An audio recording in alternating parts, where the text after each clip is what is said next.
नमस्कार दोस्तों, मैं कन्हैया लाल स्वागत करता हूं आपका इस YouTube channel study with KL sir में। दोस्तों आज फिर आपके सामने हाजिर हूं रीट हिंदी का मॉडल पेपर 13 लेकर। दोस्तों इससे पहले हिंदी के 12 मॉडल पेपर ले चुका हूं जिनमें बहुत ही महत्वपूर्ण अच्छे प्रश्न थे। अगर आपने उनको नहीं देखा है तो बिल्कुल आप उनको देखिए। उसकी प्लेलिस्ट आपको आई बटन पर और एंड स्क्रीन पर भी मिल जाएगी, साथ ही डिस्क्रिप्शन में आपको प्लेलिस्ट मिल जाएगी। दोस्तों इस वीडियो में कुल 30 प्रश्न हैं जो कि रीट सीटेट लेवल 1 और लेवल 2 दोनों ही के लिए बहुत महत्वपूर्ण है। जितनी भी टेट परीक्षाएं होती है सभी के लिए महत्वपूर्ण है। अगर आप 30 में से 20 या उससे ऊपर सही करते हो तो आपकी तैयारी बहुत बढ़िया है। चलिए दोस्तों वीडियो को शुरू करते हैं। अगर आप चैनल पर नए हैं तो बिल्कुल चैनल को सब्सक्राइब करके बेल आइकन प्रेस कर लीजिए ताकि आने वाली वीडियो की नोटिफिकेशन आपको मिल सके। साथ ही वीडियो को लाइक और ज़्यादा से ज़्यादा शेयर करें ताकि सभी मित्रों को इस टेस्ट सीरीज का फायदा मिल सके। दोस्तों वीडियो के आखिर में कमेंट में जरूर बताकर जाना है कि आपके 30 में से कितने सही हुए और आपको प्रश्न कैसे लगे। चलिए दोस्तों यहाँ पर ये गद्यांश है, आप वीडियो रोक करके इसको पढ़ लेना। अपन डायरेक्ट प्रश्नों पर चलते हैं।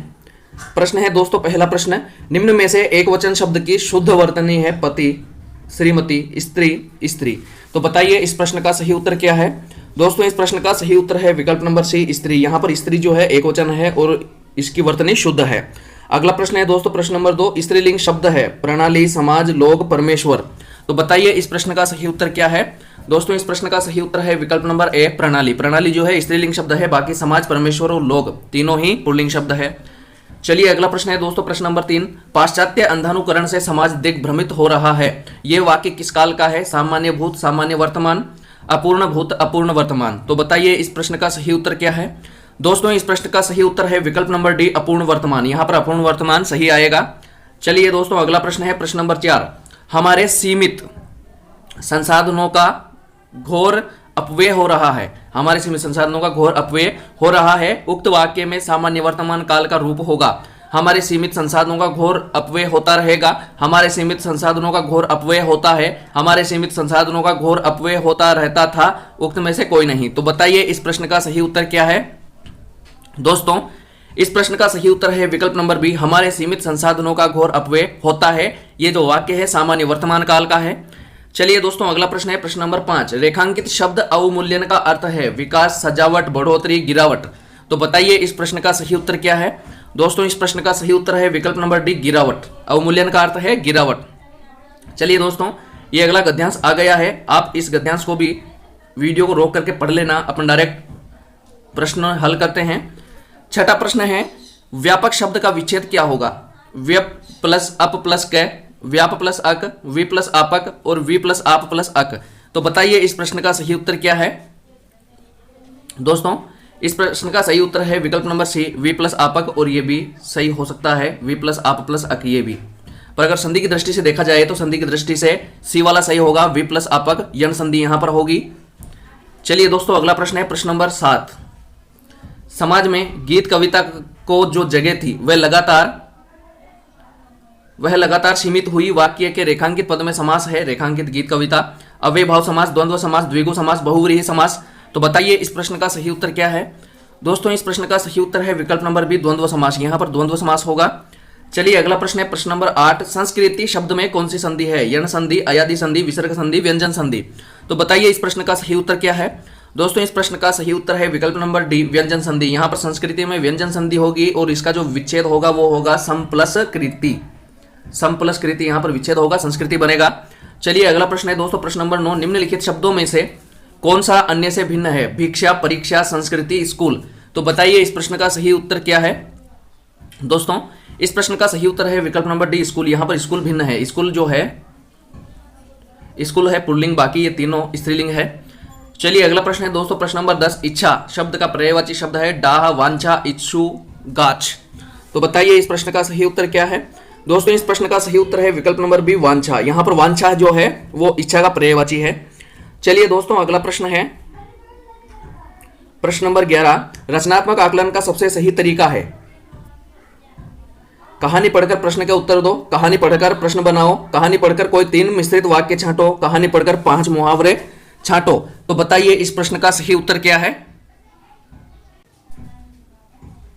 दोस्तों इस प्रश्न का सही उत्तर है विकल्प नंबर बी, कहानी पढ़कर प्रश्न बनाओ, यहां पर सही आंसर होगा।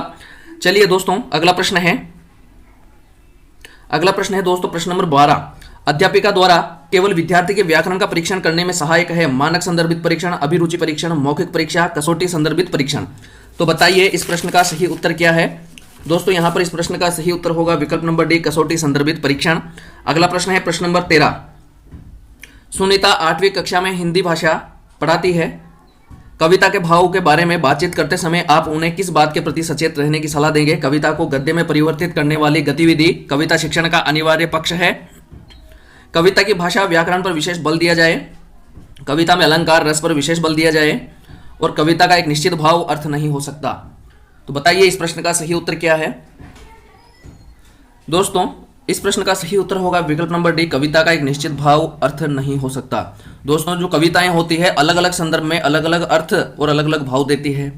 तो अध्यापक को सचेत रहना चाहिए कि जिस संदर्भ में कविता प्रयुक्त हुई है उसका क्या भाव है, क्या अर्थ है। चलिए अगला प्रश्न है दोस्तों प्रश्न नंबर 14। आप 7वीं कक्षा की अध्यापिका हैं। आपकी कक्षा में विभिन्न भाषाओं को बोलने वाले विद्यार्थी हैं। वे स्थिति आपकी कक्षा में संसाधन का कार्य करेगी, बच्चों की पृथक अस्मिता का निर्माण करने में सहायक है, विभिन्न भाषिक संरचनाओं को जानने का अवसर उपलब्ध करवाती है, उपयुक्त सभी। तो बताइए इस प्रश्न का सही उत्तर क्या है। दोस्तों इस प्रश्न का सही उत्तर है विकल्प नंबर डी, उपयुक्त सभी। यहां पर ये तीनों ही सही है। चलिए अगला प्रश्न है प्रश्न नंबर 15। संदर्भ में व्याकरण का शैक्षिक निहितार्थ है। व्याकरण पाठ के संदर्भ में सिखाया जाता है। पाठ के संदर्भ में व्याकरण जानना जरूरी नहीं है। व्याकरण और संदर्भ दोनों अलग अलग है। व्याकरण का संदर्भ पाठ्य पुस्तक में ही होता है। तो बताइए इस प्रश्न का सही उत्तर क्या है। दोस्तों इस प्रश्न का सही उत्तर है विकल्प नंबर डी, व्याकरण का संदर्भ पाठ्य पुस्तक में ही होता है। विकल्प नंबर डी यहां पर सही होगा। चलिए दोस्तों अगला प्रश्न है प्रश्न नंबर 16। उच्च प्राथमिक स्तर पर व्याकरण शिक्षण की सर्वाधिक प्रभावी तरीका है। व्याकरण के बिंदुओं पर एक एक करके चर्चा करना, व्याकरणिक बिंदुओं पर कार्यपत्रक तैयार करके बच्चों को देना, बच्चों को भाषा प्रयोगशाला में व्याकरणिक कोटियों का अभ्यास कराना और पढ़ाए जा रहे पाठ के संदर्भ में आए किसी व्याकरणिक बिंदु को स्पष्ट करना। तो बताइए इस प्रश्न का सही उत्तर क्या है। दोस्तों इस प्रश्न का सही उत्तर है विकल्प नंबर डी, पढ़ाए जा रहे पाठ के संदर्भ में आए किसी व्याकरणिक बिंदु को स्पष्ट करना, यह सर्वाधिक प्रभावी तरीका है। चलिए दोस्तों अगला प्रश्न है प्रश्न नंबर 17। उच्च प्राथमिक स्तर पर यह जरूरी है कि बच्चे भाषा के आकलन के लिए की जाने वाली सभी गतिविधियों में समान रूप से हिस्सा ले, समाचार पत्र में छपी किसी खबर, लेख या कही गई बात का निहितार्थ समझ सके, अपने पाठ्य पुस्तक के सभी पाठों का अभ्यास कर सके, भाषा का अतिरिक्त अभ्यास करे और परियोजना कार्य में इंटरनेट का प्रयोग करे। तो बताइए इस प्रश्न का सही उत्तर क्या है। दोस्तों इस प्रश्न का सही उत्तर है विकल्प नंबर बी, पाठ समाचार पत्र में छपी किसी खबर, लेख या कही गई बात का निहितार्थ समझ सके, ये जरूरी है। चलिए अगला प्रश्न है दोस्तों प्रश्न नंबर 18। प्रकाश द्वारा भाषा की कक्षा में चित्र बनाना स्पष्ट करता है कि भाषा अधिगम हो रहा है, भाषा अधिगम नहीं हो रहा है, भाषा अधिगम प्रक्रिया का एक अंग है, यह भाषा अधिगम को बाधित करता है। तो बताइए इस प्रश्न का सही उत्तर क्या है। दोस्तों इस प्रश्न का सही उत्तर होगा विकल्प नंबर बी, भाषा अधिगम नहीं हो रहा है। अगला प्रश्न है प्रश्न नंबर 19। रेखीय अभिक्रमित अनुदेशन का द्वितीय नाम है। शाखीय अभिक्रमित अनुदेशन, मैथमेटिक्स अभिक्रमित अनुदेशन, कंप्यूटर सहायित अनुदेशन और बाह्य अभिक्रमित अनुदेशन। तो बताइए इस प्रश्न का सही उत्तर क्या है।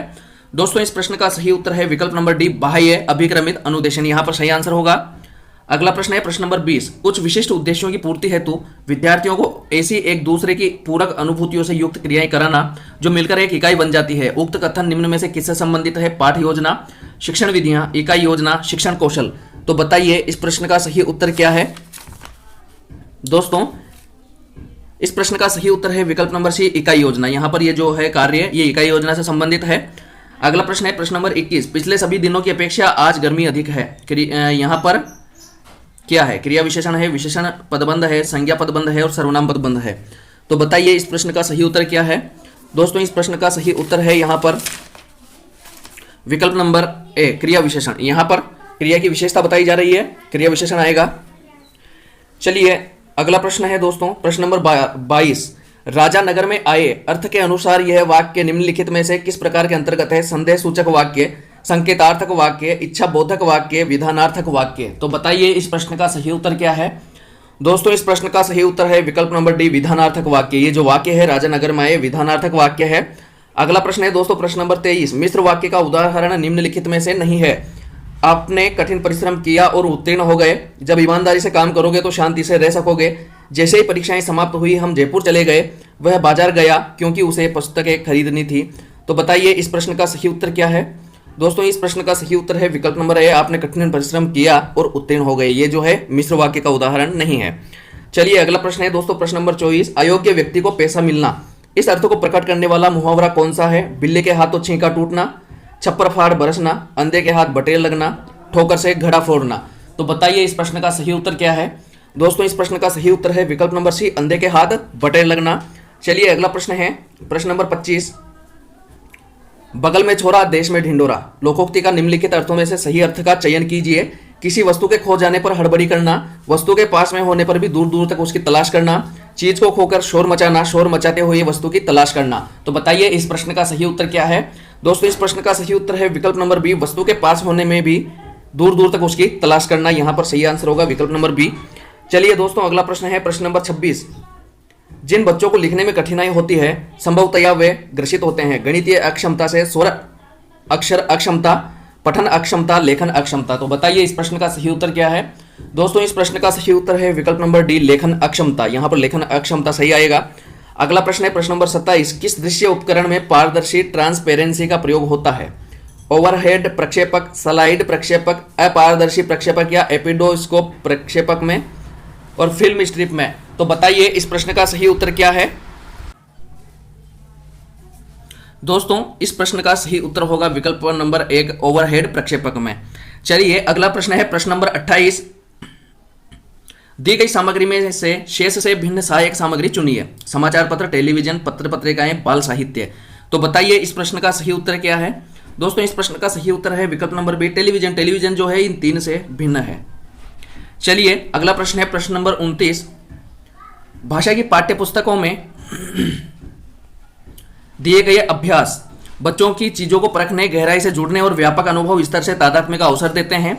बच्चों की भाषाई और सांस्कृतिक विविधता को सीमित करते हैं। बच्चों को विस्तृत अभ्यास करने और शिक्षकों को बच्चों की भाषा में सुधार करने के तरीके बताते हैं और बच्चों का सही आकलन करने में सदैव मदद करते हैं कि वे क्या नहीं जानते। तो बताइए इस प्रश्न का सही उत्तर क्या है। दोस्तों इस प्रश्न का सही उत्तर है विकल्प नंबर ए, बच्चों की चीजों को परखने, गहराई से जुड़ने और व्यापक अनुभव स्तर से तादात्म्य का अवसर देते हैं। विकल्प नंबर ए यहां पर सही आंसर होगा। चलिए दोस्तों अगला और आखिरी 30वां प्रश्न। उससे पहले अगर आपने वीडियो को अभी तक लाइक नहीं किया है तो बिल्कुल वीडियो को लाइक और शेयर कर दीजिए।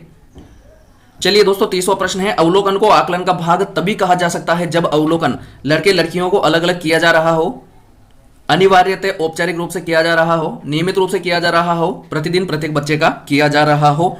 तो बताइए इस प्रश्न का सही उत्तर क्या है। दोस्तों यहां पर इस प्रश्न का सही उत्तर होगा विकल्प नंबर सी, नियमित रूप से किया जा रहा हो। यह अवलोकन को आकलन तभी कहा जा सकता है जब वो नियमित रूप से किया जा रहा हो। तो चलिए दोस्तों आज के लिए इतना ही, मिलते हैं जल्दी ही नए वीडियो में नए टेस्ट के साथ। तब तक के लिए नमस्कार।